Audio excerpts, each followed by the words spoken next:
आज हम लेके आए हैं 10th क्लास साइंस के अध्याय फर्स्ट रासायनिक अभिक्रियाएं एवं समीकरण के महत्वपूर्ण बहुविकल्पी प्रश्न। ये प्रश्न आपके एग्जाम पॉइंट ऑफ व्यू से बहुत ज़्यादा इंपॉर्टेंट है। तो इसमें अपन स्टार्ट करते हैं। सबसे पहला क्वेश्चन, कार्बन प्लस O2 इससे CO2 बनता है, इस अभिक्रिया को क्या कहते हैं। देखो बच्चों, इसमें क्या हो रहा है, एक कार्बन है एक ऑक्सीजन है, इसका अणु क्या जुड़ रहा है आपस में और जुड़कर क्या बना रहा है, एक उत्पाद बना रहा है। यानी अभिकारक से क्या बन रहा है, उत्पाद बन रहा है। तो इसमें क्या हो रहा है, संयोजन हो रहा है। क्या हो रहा है, योग हो रहा है। दो अभिकारक जो है वो जुड़ रहे हैं। तो इसका आंसर क्या हो जाएगा, संयोजन अभिक्रिया। तो पहले का आंसर क्या होगा, संयोजन अभिक्रियाएं, संयोजन अभिक्रियाएं। ठीक है। इसके पश्चात दूसरा प्रश्न है, श्वसन किस प्रकार की रासायनिक अभिक्रिया है। श्वसन जो जीव जंतुओं में होता है वो किस प्रकार की रासायनिक अभिक्रिया है। श्वसन जो है ये क्या होता है, ऊष्माक्षेपीय अभिक्रिया होती है। ऊष्माक्षेपीय अभिक्रिया का मतलब क्या होता है, ऐसी अभिक्रिया जिसमें ऊष्मा का क्या होता है, उत्सर्जन होता है। और एक होती है ऊष्माशोषी अभिक्रिया, उसमें क्या होता है, ऊष्मा का अवशोषण किया जाता है। श्वसन एक प्रकार की ऊष्माक्षेपीय अभिक्रिया है जिसमें ऊर्जा क्या होती है, बाहर उत्सर्जित होती है। तो इसमें हो जाएगा सी। ठीक है। इसके पश्चात अपन देखते हैं तीसरा प्रश्न, रासायनिक समीकरण में जलीय विलयन को किस प्रतीक द्वारा दर्शाया जाता है।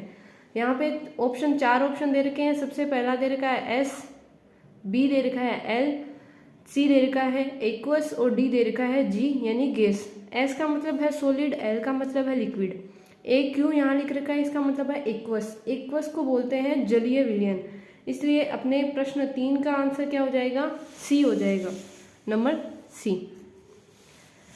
क्वेश्चन नंबर है अगला अपना 4, किसी अभिक्रिया में भाग लेने वाले पदार्थ तथा निर्मित होने वाले नए पदार्थ क्रमशः कहलाते हैं। अब देखो, दो प्रकार के पदार्थ होते हैं, एक अभिक्रिया में भाग लेने वाले, एक उस अभिक्रिया के द्वारा निर्मित होने वाले। अभिक्रिया में भाग लेकर जो पदार्थ नए पदार्थों का निर्माण करते हैं वो भाग लेने वाले पदार्थ क्या कहलाते हैं, अभिकारक कहलाते हैं। और जो नए पदार्थ निर्मित होते हैं अभिक्रिया के दौरान उनको क्या कहा जाता है, उत्पाद कहा जाता है। तो अभिकारक और उत्पाद की परिभाषा समझ में आ गई। किसी अभिक्रिया में जो भाग लेने वाले पदार्थ होते हैं वो क्या कहलाते हैं, अभिकारक, और निर्मित होने वाले पदार्थ क्या कहलाते हैं, उत्पाद कहलाते हैं। तो अपन आते हैं अपने ऑप्शंस पे। पहला ऑप्शन है अभिकारक व उत्पाद। देखो बच्चों, यहाँ पे दे रखा है क्रमशः। क्रमशः का मतलब है लगातार, यानी कि भाग लेने वाले पदार्थ बताने पहले, उसके पश्चात अपन को निर्मित होने वाले पदार्थ बताने। तो अभिक्रिया में भाग लेने वाले विकारक है और निर्मित होने वाले उत्पाद है। तो इसमें ऑप्शन क्या हो जाएगा, अपना ए हो जाएगा। ठीक है। इसके पश्चात 5 नंबर के प्रश्न पे आते हैं, रासायनिक अभिक्रिया को व्यक्त किया जाता है। ऑप्शंस देखो, ए दे रखा है अणुसूत्रों के रूप में, बी संकेतों के रूप में, सी दे रखा है समीकरणों के रूप में और डी दे रखा है सरल सूत्रों के रूप में। रासायनिक अभिक्रिया जो होती है उसमें क्या होता है, एक उत्पाद होता है, उससे पहले एक अभिकारक होता है। अभिकारक से अभिकारकों की आपस में क्रिया होती है और उस क्रिया के द्वारा उत्पाद का निर्माण होता है। तो कंप्लीट जो रासायनिक अभिक्रिया होती है उसको व्यक्त किसके द्वारा किया जाता है, समीकरणों के रूप में किया जाता है। किसके द्वारा बच्चों, सी, समीकरण के रूप में। अगला प्रश्न देखो 6 नंबर का, शाक सब्जियों का विघटित होकर कंपोस्ट बनना किस अभिक्रिया का उदाहरण है। देखो, शाक सब्जियां जैसे वनस्पति द्रव्य हो गए, इनका विघटित होकर कंपोस्ट बनना, ये कौन सी अभिक्रिया कहलाती है। इसमें अभिक्रिया कौन सी अभिक्रिया का, पहला ऑप्शन दे रखा है ऊष्माशोषी, दूसरा दे रखा है ऊष्माक्षेपी, तीसरा दे रखा है उभयधर्मी और डी क्या दे रखा है, प्रतिस्थापन अभिक्रिया। तो इसका आंसर क्या हो जाएगा अपना, ऊष्माक्षेपी हो जाएगा। इसमें क्या होता है, ऊष्मा का अवशोषण होता है। ठीक है।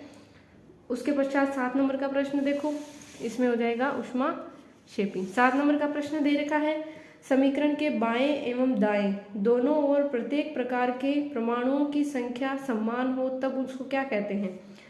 पहला ऑप्शन दे रखा है संतुलित अभिक्रिया, बी दे रखा है असंतुलित, उपरोक्त दोनों और डी दे रखा है इनमें से कोई नहीं। देखो प्रश्न में क्या दे रखा है, समीकरण के बाएं एवं दाएं दोनों और प्रत्येक प्रकार के परमाणुओं की संख्या क्या है, समान है। यानी कि इनमें द्रव्यमान क्या है, दोनों तरफ समान है। इसका मतलब ये अभिक्रिया कैसी हुई, संतुलित अभिक्रिया हुई।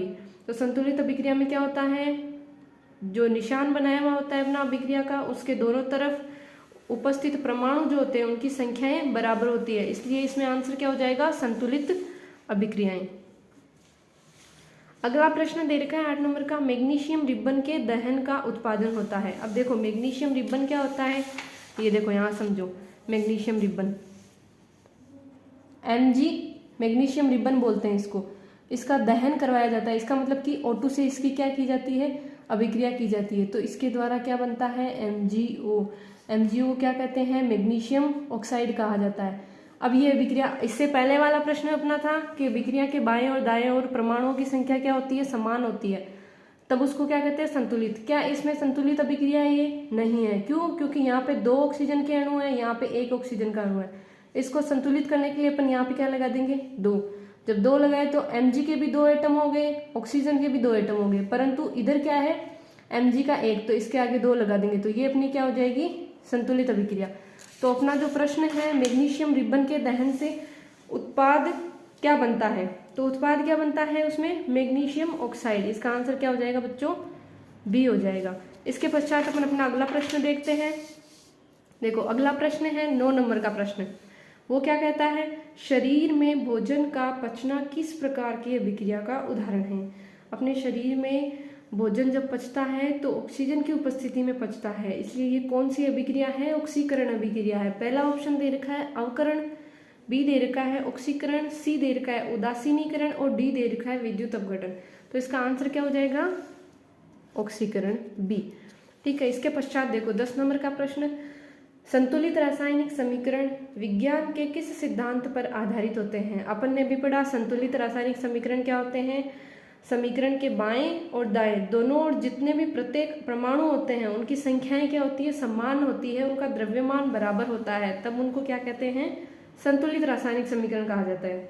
तो संतुलित रासायनिक समीकरण में कौन सा सिद्धांत कार्य करता है बच्चों, ए नंबर का देखो न्यूटन की गति पर, बी द्रव्यमान संरक्षण के नियम के प्रतिकूल, सी वेग नियम के सिद्धांत और डी दे रखा है सक्रियण ऊर्जा के सिद्धांत पर।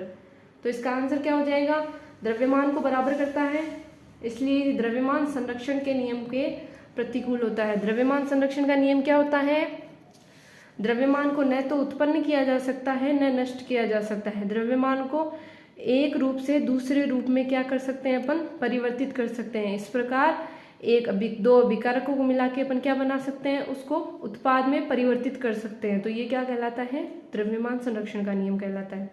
अगला प्रश्न आओ, अगला प्रश्न है 11 नंबर का प्रश्न, समीकरण CaCO3 इससे बन रहा है CaO प्लस CO2। इसमें क्या हो रहा है, देखो समीकरण में प्रश्न में पूछा किस प्रकार का ये समीकरण है, वियोजन है, संयोजन है, उभयगामी है, प्रतिस्थापन। देखो 4 ऑप्शन है, चारों ऑप्शन का मीनिंग देखो पहले। वियोजन क्या होता है, वियोजन का मतलब होता है उसका टूटना। तो यहाँ एक अभिकारक दे रखा है, एक अभिकारक से 2 उत्पाद बन रहे हैं, तो एक अभिकारक से जब उत्पाद बनते हैं 2 या 2 से अधिक, तो वो क्या कहलाता है, वियोजन, या उसको क्या कहते हैं, विघटन कहते हैं। क्या कहते हैं, विघटन या अपघटन। ठीक है, तो इसका आंसर क्या हो जाएगा, वियोजन हो जाएगा। पर दूसरे ऑप्शन का मीनिंग भी समझ लो, संयोजन। संयोजन का मतलब क्या होता है, 2 अभिकारक आपस में जुड़कर एक उत्पाद का निर्माण करते हैं, उसको क्या कहते हैं, संयोजन अभिक्रिया कहा जाता है।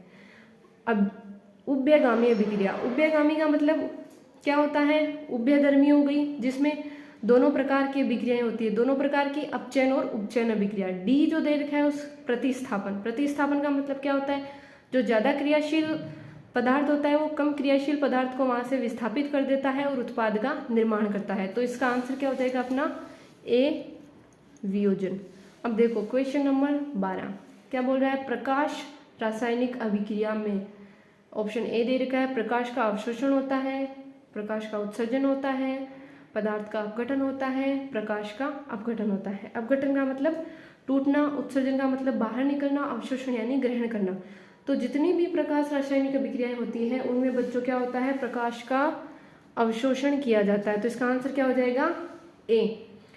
क्वेश्चन नंबर 13, निम्नलिखित में से कौन सा पदार्थ बिना ज्वाला के जलता है। ऑप्शन ए दे रखा है मोमबत्ती, बी दे रखा है केरोसिन और सी दे रखा है कोयला और डी दे रखा है मीथेन। बच्चों इसका आंसर होगा सी कोयला।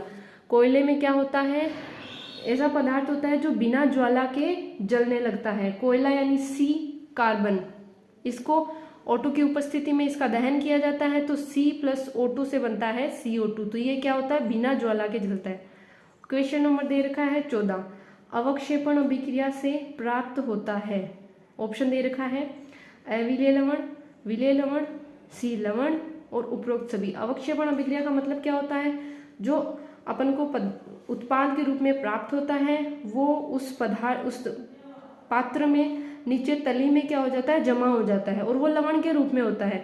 अब जब नीचे जमा होता है तभी उसको अवक्षेपण कहा जाता है। अवक्षेपित पदार्थ जो होता है, लवण होता है, वो अविलेय होता है, इसीलिए पदार्थ के तल में क्या हो जाता है, जमा हो जाता है, इसलिए इसमें आंसर क्या होगा, अविलेय लवण। ठीक है, इसके पश्चात लास्ट आपका प्रश्न है 15, जिन अभिक्रियाओं में ऊष्मा का अवशोषण होता है उनको क्या कहते हैं। देखो दो प्रकार की अभिक्रियाएं होती है, एक तो ऊष्मा का अवशोषण होने वाली, एक होती है ऊष्मा का उत्सर्जन होने वाली। जिसमें ऊष्मा का उत्सर्जन होता है उसको ऊष्मा शेपी कहते हैं और जिसमें अवशोषण होता है उसको ऊष्मा शोषी कहते हैं। तो इसका आंसर क्या हो जाएगा, ऊष्मा शोषी। धन्यवाद छात्रों, अगला वीडियो जल्द आएगा।